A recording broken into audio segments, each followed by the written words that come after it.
Do you want more appointments from the lead generation that you're currently doing? Or maybe you just want a script for setting more appointments from your marketing, from your lead generation, from your insurance company, for your sales position, whatever it is, we've got the script that you can use today to book more appointments. In this video, we're gonna go over some scenarios and some scripts that you can use to book more appointments with the leads that you're currently getting. Let's rock and roll. What's up guys? Adam Middlesworth here with you again. I've got Bobby and we're gonna break down some scripts that you can use if you are generating leads. Maybe you're in the insurance space, maybe you're in a sales position. We're gonna use some scripts and go over some role plays here so that you can book more appointments from the leads that you're getting. Okay, so we're gonna go through a couple different scenarios. One scenario is gonna be like Grumpy Adam, where they might not want to hear from you. Another scenario is kind of an ideal scenario, and then kind of somewhere in between. Before we get started here, just kind of run me through the script. Like, what's the methodology? Are we following the script verbatim? And like, what's the point of the script? Sure. Yeah, so I'll answer that part first because that's probably the easiest thing to answer. The point of the script is to not have to think, right? To not have to get caught up in your thoughts and what are the right words to say when I'm trying to convince this person to set an appointment with me. It just takes all that guesswork out of it. Yeah. Right, so that's nice. The methodology really is I want to make sure that my script conveys that that I'm professional, right? That I'm calling them back. I'm following up on something that they've requested, right? And not that I am trying to sell them something right away. Sure. Right? Like, this is their information, they've requested it, and I just want to make sure I've got it right so I can serve them well. Yeah, it's your job to call them. It's my job. It's like, I've been assigned to them. Hello? Ring, ring. hello? Hey, is Adam there? Yes. Hey, Adam, this is Robert Flores, and I'm calling you back from over here at the Mortgage Protection Life Insurance Office. And I'm calling you back regarding the form that you recently responded to, requesting more information for the Mortgage Protection Life Insurance that pays off your mortgage if you pass away. Do you remember that? Okay, yeah. Yeah, I think I remember that. Okay, perfect. So I'm the field underwriter here who was assigned to your request, and I was just reaching out real quick to verify the information you gave us so that I can do a bit of research and then get back to you and let you know what options you qualify for. Is that okay? What is this again? What is this about? Yeah, so you would have responded to a form that basically said if you were to pass away or get sick or injured, we make sure the mortgage is paid off for you. Okay, yeah, I remember doing that. Okay, great. So first couple of questions is, I want to verify your age. I hear it shows that you are 31. Is that right? That's right, yep. Okay, great. And your mortgage is for $300,000? Yep. Maybe just a little bit less than that now. Okay, sure. And how many years is that note for? It's a 30-year, yep. Okay. We just refinanced it. You just so, refinanced. yep. Okay, I was going to ask if it was a new purchase or refinance. Yeah. Okay, great. And how much are you paying monthly for that mortgage? Yeah, it's about, property taxes included, I think about $2,000 a month. Okay, great. And I want to confirm, right, that there is no other borrower on the house? There is. Yep, my wife's on it as well. Okay. For some reason, I just have your information. Let me make that change real quick. Okay. Great. And then how old is she? She's 32. Okay, great. So, as the form stated, there's no medical exam. However, as the case underwriter, I need to make sure that there are a few health questions we confirm so that I can figure out which options we're going to qualify for. Okay. Would that affect the pricing? How does that work? Yeah, so all insurance is based off of how much insurance you want, right, for how long, and your health. Okay. And so those are the three things that I'm going to get down today so that I can make sure I serve you the best. Okay, cool.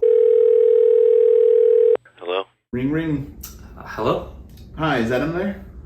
Yeah. Who's this? Hey, Adam, this is Robert Flores. I'm calling you back from over here at the Mortgage Protection Life Insurance At the what? Office.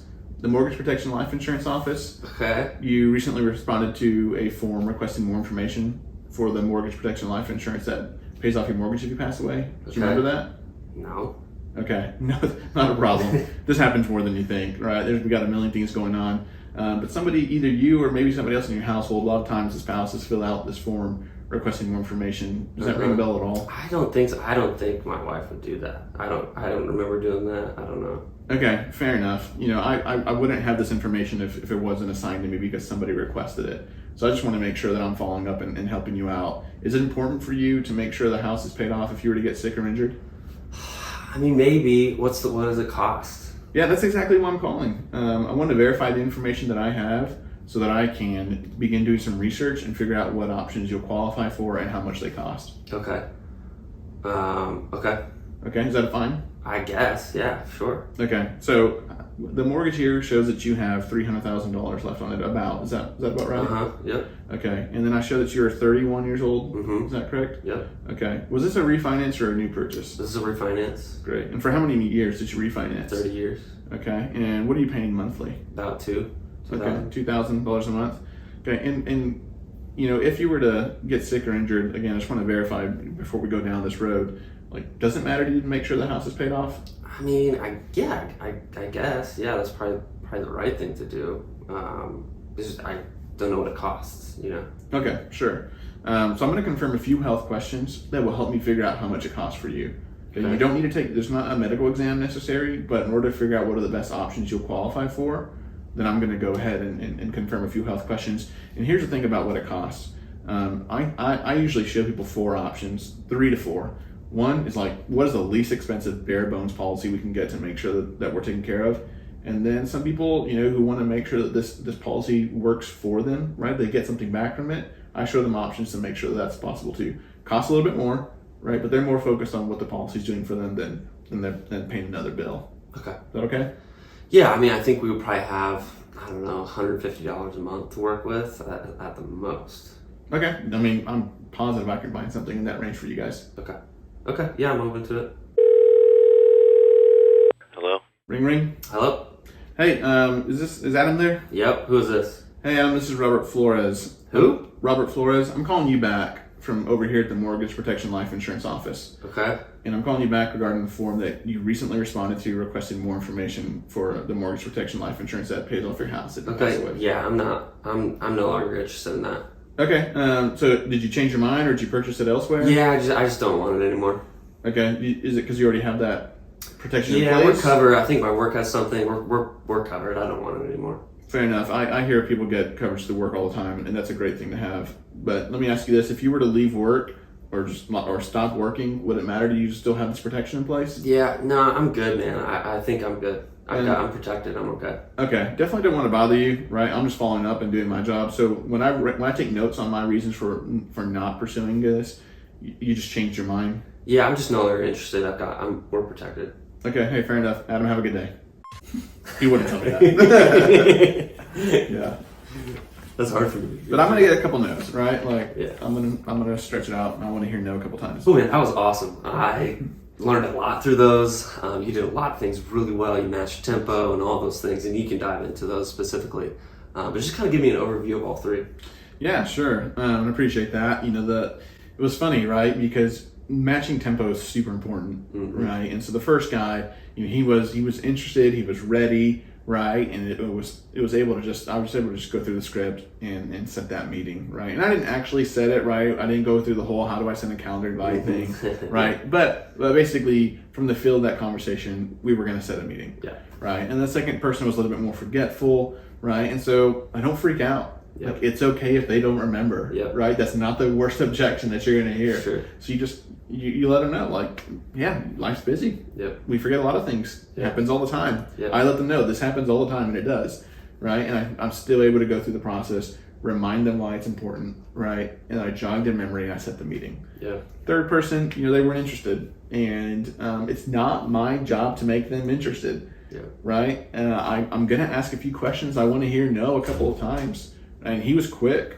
right? His responses were fast, so I responded quickly because I want to make sure that I'm matching him. And you know what? Like, if he doesn't want to set a meeting, I need to get to my next call anyways. Yeah. So it's fine.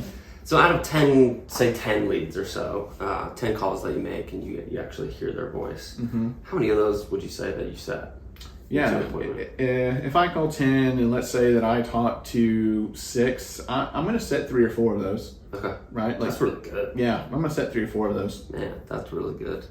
In an industry like real estate or mortgage, for those leads, like 3% conversion is good. So that's crazy. That's really cool. Yeah. So I know we're going to get a lot of people asking like, well, you didn't set the appointment, dude. So tell me what that looks like. Are you tying them down? Like, what does that process look like? Sure. So after we get into the medical questions, I confirm all of that information, just get a good understanding of their medical history, and those questions are all in the script too, right? So like it's all in front of me. I know what to ask. After that, I tell them that, okay, looks like I have all the information that I need here in order to begin doing some research for you. Once I've done that, I'm going to need about 15 to 20 minutes with you to review those options. Okay. And then I ask them, hey, is later today, right? Because I want the meeting to happen fast. Is later today? I don't want to give them a week because then they're going to forget. Yeah. Right? They don't even remember filling the script out or filling the thing out. So later today or tomorrow, right? Offer 2 times. Better for you. And once they tell me the day and time that worked for them, I get their email address. I send them a pre-scripted email that I have, right, with a calendar invite and a link to join our virtual meeting. And is that, you mentioned virtual, is that on Zoom or is that a phone call? What does that look like typically? Yeah, so I typically, it's funny, I use a Gmail, right, type of account, and so it'll automatically send them a Google Meet, but I'm actually wanting them to meet me at a place called whereby.com. Right, which is kind of like a Zoom. It's a Zoom, right? It has one feature that I like a little bit better. So, cool.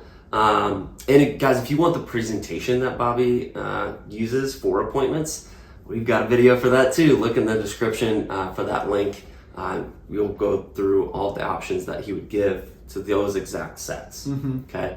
And really quick, I just want to know kind of what the show rate looks like for those sets. So. You set out of 6 calls, you set 3 meetings. How many of those show, and how do you kind of get them to show for those meetings? Yeah, that's a great question. Earlier on, I got stood up quite a bit, right, and that was my fault mostly. Like I take most of that blame because I didn't do a good job of the tie down, right. And now I do. Whenever I set a meeting with somebody, I'm asking them, hey Adam, you said tomorrow at 11 a.m. Can you think of anything that might get in the way of that? Yeah, that's a great question. Because they forget, and it's an honest mistake. Can you think of anything that's going to get in the way of that? No. Okay, so whenever I'm going to text you again tomorrow morning just to reconfirm that still works for you. Can you send me a thumbs up just to let me know that we're still on? Right. So I'm basically giving them I'm giving them some homework to do just to verify that they've got the calendar invite, that they're going to actually be at that meeting. And do you send any reminders via email, text, anything like that to make sure that they... Yeah, so let's say I set a meeting for tomorrow. Well, then I'm sending the calendar invite today, so it's going to go to their email, and then tomorrow I text them in the morning to confirm their appointment. Cool. Yeah, those are really important, guys. You did all the work to call the leads. You called all these people. You spent the money. You need to get them to show, right? So that you can actually present and close the deal. So getting sets is amazing. Getting them to show is another skill set in itself. So, and a part of that is just like how Bobby is professional, and he's really just telling them, hey, I'm here to help you, like running down the costs. I can only spend $150 a month. You're not like, dude, you're never going to get approved. You're like, okay, yeah, that works. Yeah, I mean, they can get angry, right? That's fine. Like, it's not going to shake me. Right? Like, I'm following up on something they requested. If they're angry, I know that's their issue. It's not mine. Totally. So and I'll stay professional. What's the big deal of not interested, right? Like, did that ruin your day? I don't know. I don't think a no is really the worst thing in the world. You're not fighting off a tiger. No is fine. Yes and no is great. Maybe's the worst, right? So tell me no. It's fine. The question of the day would be, what is your biggest concern when it comes to dialing leads and setting those appointments? So comment down below. We'd love to chat with you down there. If you want to chat with us, we've got a link in the description below. If you want to have a chat with Bobby or myself, we're happy to chat with you on that. Whether you're in this space or not, we just kind of love sales. So talk to us. That'd be amazing. If you guys want the video for how to present for these leads, we've got that in the description as well. And we'll look forward to seeing you guys in the next video.